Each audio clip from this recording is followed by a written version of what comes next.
garden in mid-October here in South Louisiana, you still have about a week left to get those transplants in the ground for best results in zones 8 and 9. So let me show you what I have growing, and maybe I'll inspire you to put some things you've never thought of before in your backyard garden this season. So in this bed, I've got collard greens. I've got some beautiful large leaf red mustard, giant red mustard. It's absolutely gorgeous. Brings so much color to the garden. I've got Mizuna growing here, which is a delicious Asian green. Delicious in stir fry and salads. Here's some more of it right here. More collards, more giant red mustard, and some nasturtiums. If you've never tried nasturtiums, most places will tell you that they are a spring flower, but in South Louisiana, we get the opportunity to try them in the fall because a lot of times our winters are mild, and that's what they love. They love those mild temperatures. This is Sweet Alyssum, and it's a perennial, and you will absolutely love this as well. It's gonna actually grow and cascade over the bed and be beautiful for years and years to come. So if you've never planted Sweet Alyssum, give that a try too. This is my carrot bed, one of my carrot beds, and you can see I've got my second succession of carrots just starting to come up on that left-hand side, and I put these forks down. This was a trick from a garden club member who shared with me that it was keeping her cats out of her freshly seeded bed. So I gave it a try, and guys, it's working. If you've got cats that like to use your bed for a litter box, put some forks down and they will stop going in there. It's amazing. Cats using beds for litter boxes is trouble all the way around. It can change the pH of the soil. Not only that, but uproot your veggies. So you want to keep them out. This is more of that gorgeous giant red mustard. And you can see I have it planted and interspersed here with a bunch of green onions, which is just gorgeous. I also have some really pretty lettuce varieties in here as well, and you can see more of that mustard. Here's my first succession of carrots, and they are getting to where they're almost ready to be thinned, and I'm super excited about that. And I will just come in here and remove some of these leaves that are going into the carrot rows, but it's worth it to interplant. It makes the bed so much more beautiful. This is my bush beans bed, and while it is too late to get some bush beans going for most of the country, I just wanted to show you, aren't they gorgeous? They're starting to produce, and you can see they're just covered in these gorgeous flowers. Next year, when spring comes around, plant some beans. You can plant them in the spring in zones 8 and 9 and in the fall. Don't miss this opportunity. We'll get a harvest off of these pretty soon and take them out before the first frost gets them. But aren't they beautiful? This is my broccoli bed, and I've got several different varieties of broccoli. My very favorite this season is the purple peacock. It's growing so well, and it's beautiful.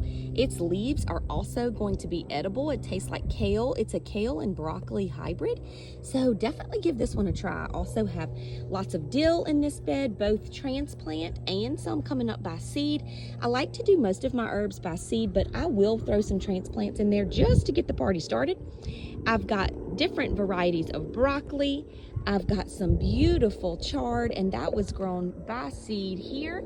More nasturtiums. Never forget flowers. Don't forget flowers.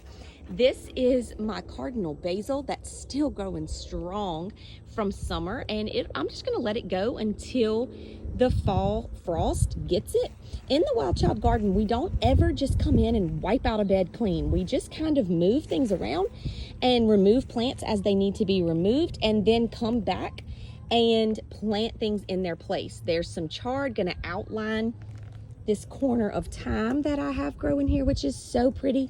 More chard up here, and another purple peacock broccoli. You can see I'm using these forks again, especially right here around where I just planted my second succession of beet seeds.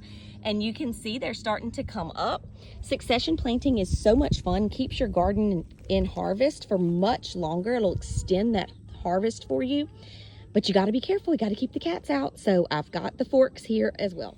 Now in this bed, it's my most creative bed, and I want to just show you how a Wild Child Garden Symphony doesn't always look Beautiful to start with. It all starts with a plan, and then you come in and fill in the pieces of your puzzle. So I've got cabbage is my main vegetable in this bed. Of course, more green onions. I just take them from the store and plant them, and then you can just divide them as many times as you want and replant them. They will never flinch. So don't ever try green onions by seed.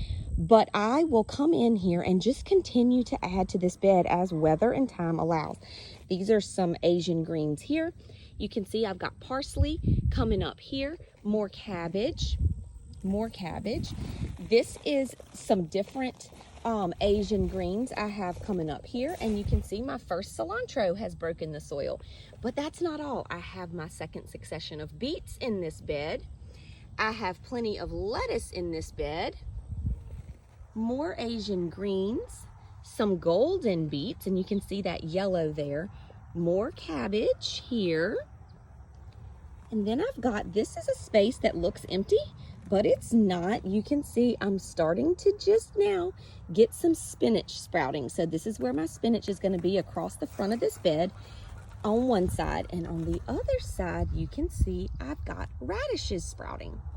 So it's always moving. Things are always happening inside of a wild child garden. It's never just set it and forget it. We don't just plant and walk away.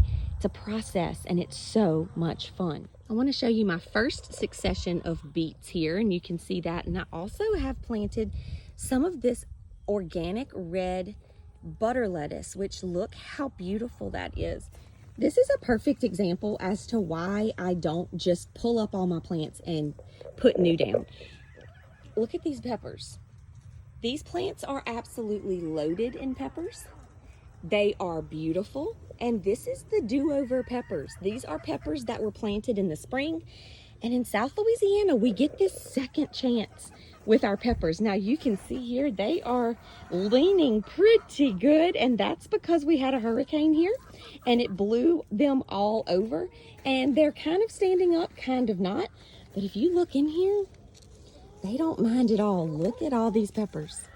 There's no way that I would take this down. Absolutely no way. We're gonna let him go to frost, and then I'm gonna plant things that are winter hardy in this bed. Remember, the wild child garden is always being planned, being planted, and being picked. Finally, these are my strawberries. I have them planted with green onions, more green onions, and I'm gonna add in my garlic and even some tulip bulbs to this bed. Now, if you're thinking to yourself, I don't know the first thing about growing strawberries, garlic, or tulips, you're in luck. Make sure you're subscribed to my email list at releaseyourinnerwildchild.com, where I'm going to show you next month how to grow them all. In November, we will be growing fruit, we will be growing bulbs, and we will be growing gratitude. So join us for that next month.